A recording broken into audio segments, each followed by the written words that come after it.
Hello,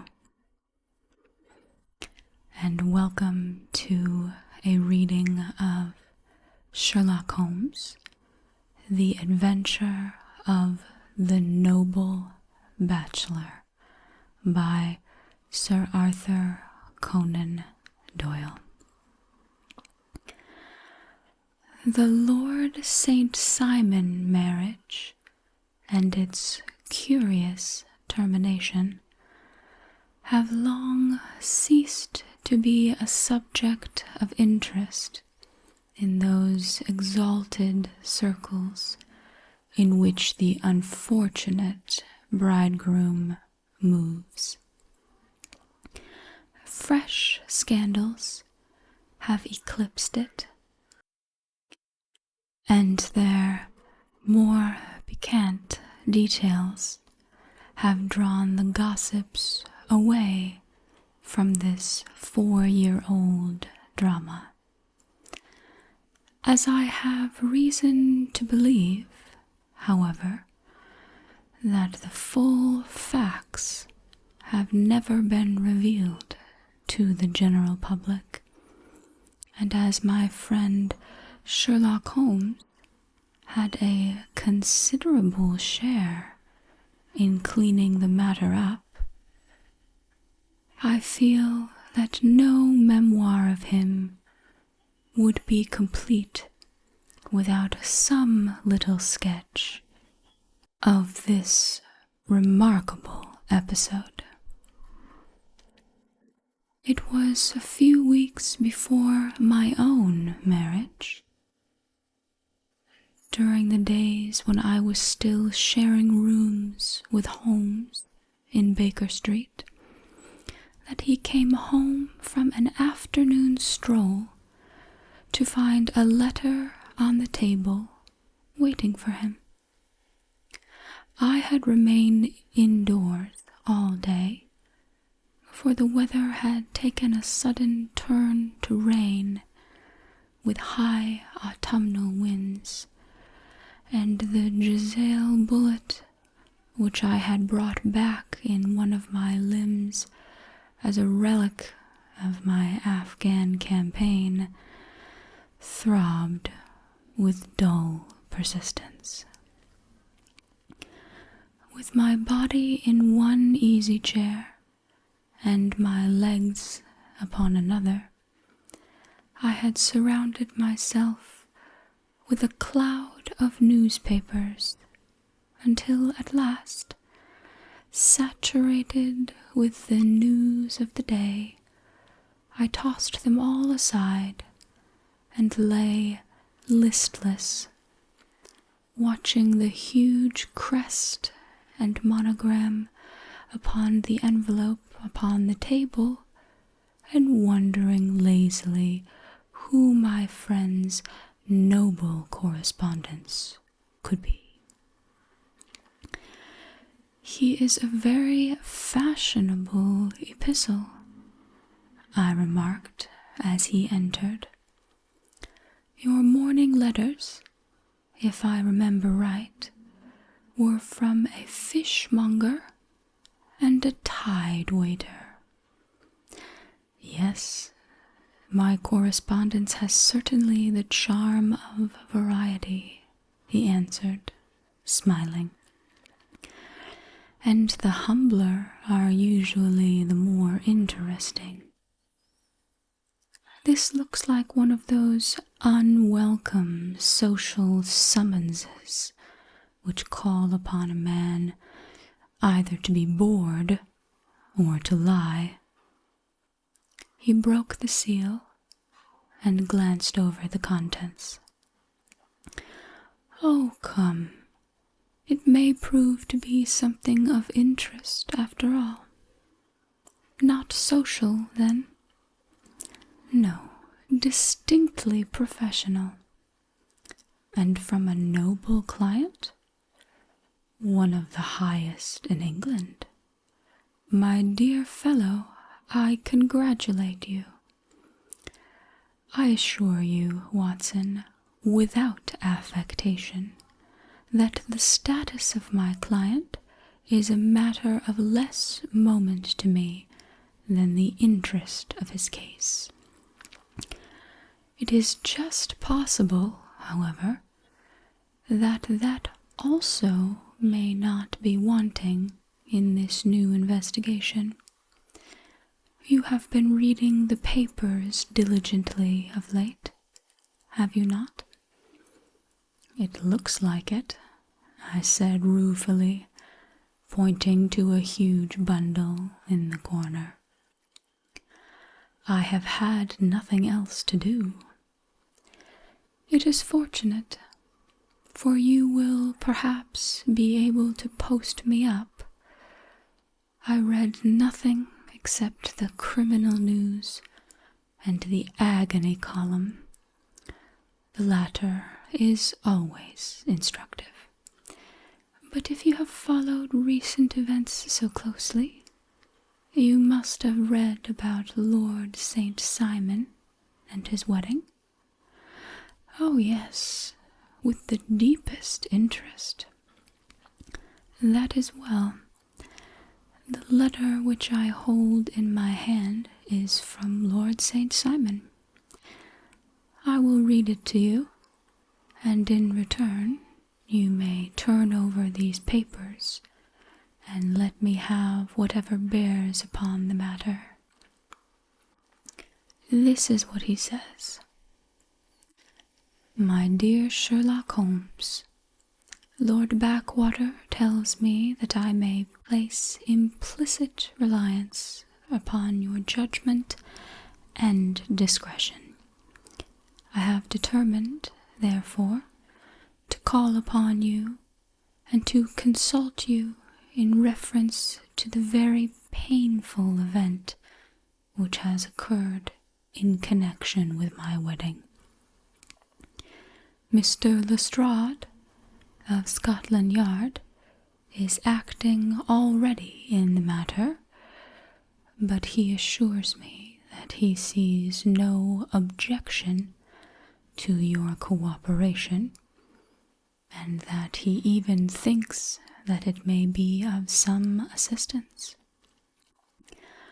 I will call at 4 o'clock in the afternoon, and should you have any other engagement at that time, I hope that you will postpone it, as this matter is of paramount importance. Yours faithfully, St. Simon. It is dated from Grosvenor Mansions, written with a quill pen, and the noble lord had the misfortune to get a smear of ink upon the outer right side of his little finger, remarked Holmes, as he folded up the epistle. He says 4 o'clock. It is 3 now. He will be here in an hour. Then I have just time, with your assistance, to get clear upon the subject.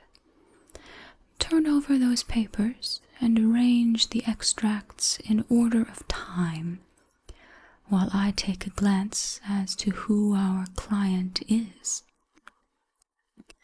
He picked a red-covered volume from a line of books of reference beside the mantelpiece. Here he is, said he, sitting down and flattening it out upon his knee. Lord Robert Walsingham de Vere St. Simon, second son of the Duke of Balmoral. Arms: azure, 3 caltrops in chief over a fess sable, born in 1846. He's 41 years of age, which is mature for a marriage. Was Under-Secretary for the colonies in a late administration. The Duke, his father, was at one time Secretary for Foreign Affairs. They inherit Plantagenet blood by direct descent, and Tudor on the distaff side. Well, there is nothing very instructive in all this. I think that I must turn to you, Watson, for something more solid. I have very little difficulty in finding what I want, said I, for the facts are quite recent, and the matter struck me as remarkable. I feared to refer them to you, however, as I knew that you had an inquiry on hand, and that you disliked the intrusion of other matters. Oh, you mean the little problem of the Grosvenor Square furniture van. That is quite cleared up now, though, indeed, it was obvious from the first. Pray give me the results of your newspaper selections. Here is the first notice which I can find. It is in the personal column of the Morning Post, and dates, as you see, some weeks back. A marriage has been arranged, it says, and will, if rumor is correct, very shortly take place between Lord Robert St. Simon, second son of the Duke of Balmoral, and Miss Hattie Doran, the only daughter of Aloysius Doran, Esquire, of San Francisco, California, USA. That is all. Terse and to the point, remarked Holmes, stretching his long, thin legs towards the fire. There was a paragraph amplifying this in one of the society papers of the same week. Ah, here it is. There will soon be a call for protection in the marriage market, for the present free trade principle appears to tell heavily against our home product. One by one, the management of the noble houses of Great Britain is passing into the hands of our fair cousins from across the Atlantic. An important addition has been made during the last week to the list of the prizes which have been borne away by these charming invaders. Lord St. Simon, who has shown himself for over 20 years proof against the little god's arrows, has now defiantly announced his approaching marriage with Miss Hattie Doran, the fascinating daughter of a California millionaire. Miss Doran, whose graceful figure and striking face attracted much attention at the Westbury House festivities, is an only child, and it is currently reported that her dowry will run to considerably over 6 figures, with expectancies for the future. As it is an open secret that the Duke of Balmoral has been compelled to sell his pictures within the last few years,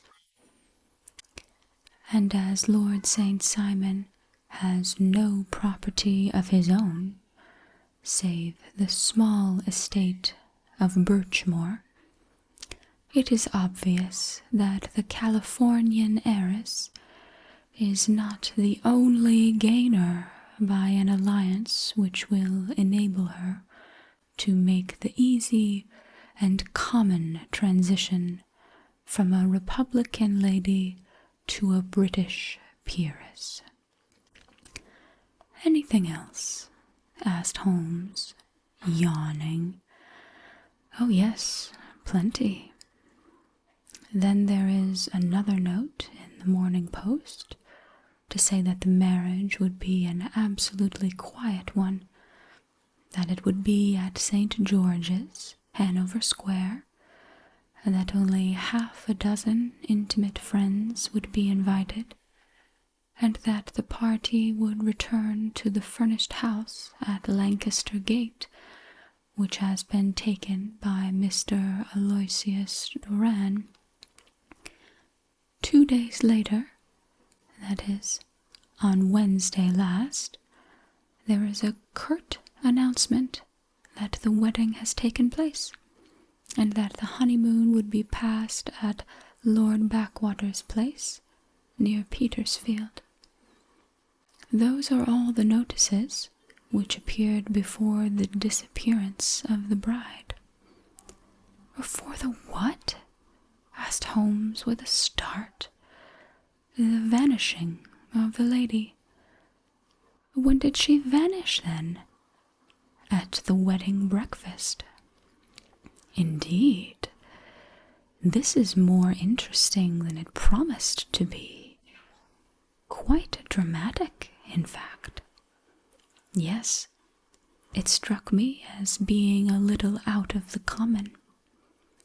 They often vanish before the ceremony, and occasionally during the honeymoon, but I cannot call to mind anything quite so prompt as this. Pray let me have the details." "I warn you that they are very incomplete. Perhaps we may make them less so. Such as they are set forth in a single article of a morning paper of yesterday, which I will read to you. It is headed, 'Singular Occurrence at a Fashionable Wedding.' The family of Lord Robert St. Simon has been thrown into the greatest consternation by the strange and painful episodes which have taken place in connection with his wedding. The ceremony, as shortly announced in the papers of yesterday, occurred on the previous morning, but it is only now that it has been possible to confirm the strange rumors which have been so persistently floating about. In spite of the attempts of the friends to hush up the matter, so much public attention has now been drawn to it that no good purpose can be served by affecting to disregard what is a common subject for conversation. The ceremony, which was performed at St. George's, Hanover Square, was a very quiet one, no one being present save the father of the bride, Mr. Aloysius Doran, the Duchess of Balmoral, Lord Blackwater, Lord Eustace, and Lady Clara St. Simon, the younger brother and sister of the bridegroom, and Lady Alicia Whittington. The whole party proceeded afterwards to the house of Mr. Aloysius Doran at Lancaster Gate, where breakfast had been prepared. It appears that some little trouble was caused by a woman whose name has not been ascertained, who endeavored to force her way into the house after the bridal party. alleging that she had some claim upon Lord St. Simon. It was only after a painful and prolonged scene that she was ejected by the butler and the footman. The bride, who had fortunately entered the house before this unpleasant eruption, had sat down to breakfast with the rest, when she complained of a sudden indisposition and retired to her room. Her prolonged absence having caused some comment, her father followed her, but learned from her maid that she had only come up to her chamber for an instant, caught up an ulster and bonnet, and hurried down to the passage. One of the footmen declared that he had seen a lady leave the house thus apparelled, but had refused to credit that it was his mistress, believing her to be with the company. On ascertaining that his daughter had disappeared, Mr. Aloysius Doran, in conjunction with the bridegroom, instantly put themselves in communication with the police, and very energetic inquiries are being made, which will probably result in speedy cleaning up of this very singular business. Up to a late hour last night, however, nothing had transpired as to the whereabouts of the missing lady. There are rumors of foul play in this matter, and it is said that the police have caused the arrest of the woman who had caused the original disturbance, in the belief that, from jealousy or some other motive, she may have been concerned in the strange disappearance of the bride. And is that all? Only one little item in another of the morning papers, but it is a suggestive one. And it is that Miss Flora Miller, the lady who had caused the disturbance, has actually been arrested. It appears that she was formerly a danseuse at the Allegro, and that she had known the bridegroom for some years. There are no further particulars, and the whole case is in your hands now, so far as it has been set forth in the public press. And an exceedingly interesting case it appears to be.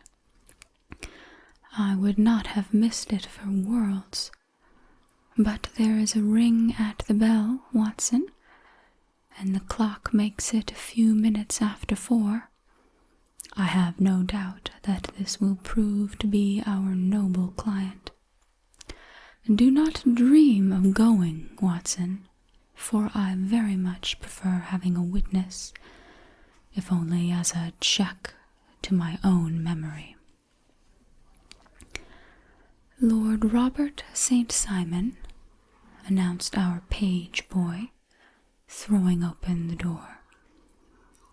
A gentleman entered, with a pleasant, cultured face, high-nosed and pale, with something perhaps of petulance about the mouth, and with the steady, well-opened eye of a man whose pleasant lot it had ever been to command and to be obeyed. His manner was brisk, and yet his general appearance gave an undue impression of his age, for he had a slight forward stoop and a little bend of the knees as he walked. His hair, too, as he swept off his very curly-brimmed hat, was grizzled round the edges and thin upon the top. As to his dress, it was careful to the verge of foppishness, with high collar, black frock coat, white waistcoat, yellow gloves, patent leather shoes, and light-colored gaiters. He advanced slowly into the room, turning his head from left to right, and swinging in his right hand the cord which held his golden eyeglasses. "Good day, Lord St. Simon," said Holmes, rising and bowing. "Pray take the basket chair. This is my friend and colleague, Dr. Watson. Draw up a little to the fire, and we will talk this matter over." "A most painful matter to me, as you can most readily imagine, Mr. Holmes. I have been cut to the quick. I understand that you have already managed several delicate cases of this sort, sir, though I presume that they were hardly from the same class of society." "No, I am descending." "I beg pardon. My last client of this sort was a king." "Oh, really? I had no idea. And which king?" "The King of Scandinavia." "What?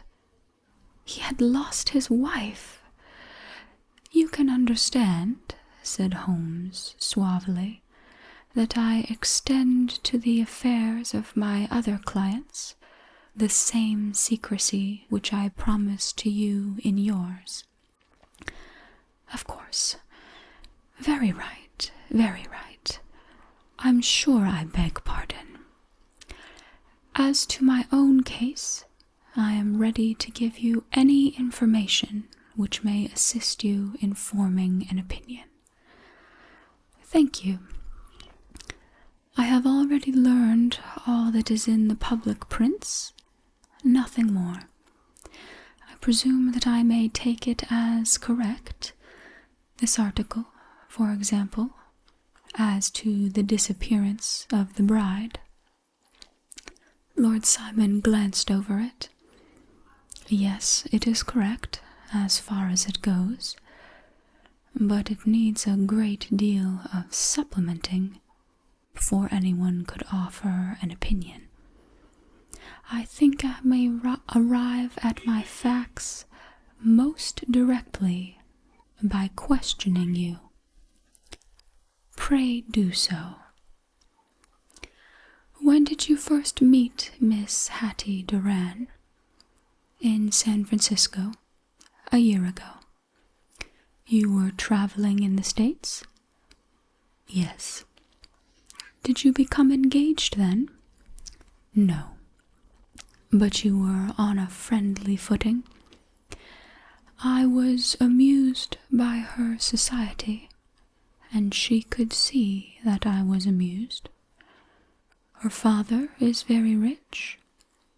"He is said to be the richest man on the Pacific slope." "And how did he make his money?" "In mining. He had nothing a few years ago. Then he struck gold, invested it, and came up by leaps and bounds. Now, what is your own impression as to the young lady's, your wife's, character?" The nobleman swung his glasses a little faster and stared down into the fire. "You see, Mr. Holmes," said he, "my wife was 20 before her father became a rich man.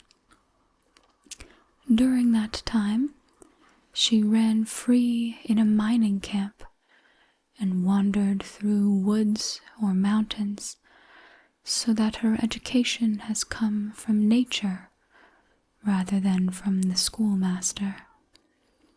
She is what we call in England a tomboy, with a strong nature, wild and free, unfettered by any sort of traditions.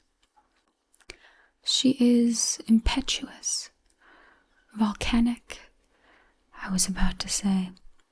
She is swift in making up her mind and fearless in carrying out her resolutions. On the other hand, I would not have given her the name which I have to honor to bear. He gave a little stately cough. Had not I thought her to be at bottom a noble woman. I believe that she is capable of heroic self-sacrifice, and that anything dishonorable would be repugnant to her. Have you her photograph? I brought this with me. He opened a locket and showed us the full face of a very lovely woman. It was not a photograph, but an ivory miniature, and the artist had brought out the full effect of the illustrious black hair, the large dark eyes, and the exquisite mouth. Holmes gazed long and earnestly at it. Then he closed the locket and handed it back to Lord St. Simon. The young lady came to London, then, and you renewed your acquaintance? Yes. Her father brought her over for this last London season. I met her several times, became engaged to her, and have now married her. She brought, I understand, a considerable dowry. A fair dowry, not more than is usual in my family. And this, of course, remains to you, since the marriage is a fait accompli. I really have made no inquiries on the subject. Very naturally not. Did you see Miss Doran on the day before the wedding? Yes. Was she in good spirits? Never better. She kept talking of what we should do in our future lives. Indeed, that is very interesting. And on the morning of the wedding, she was as bright as possible, at least until after the ceremony. And did you observe any change in her then? Well, to tell the truth, I saw then the first signs that I had ever seen that her temper was just a little sharp. The incident, however, was too trivial to relate, and can have no possible bearing upon the case. Pray let us have it, for all that. Oh, it is childish. She dropped her bouquet as we went towards the vestry. She was passing the front pew at the time, and it fell over into the pew. There was a moment's delay, but the gentleman in the pew handed it up to her again, and it did not appear to be worse for the fall.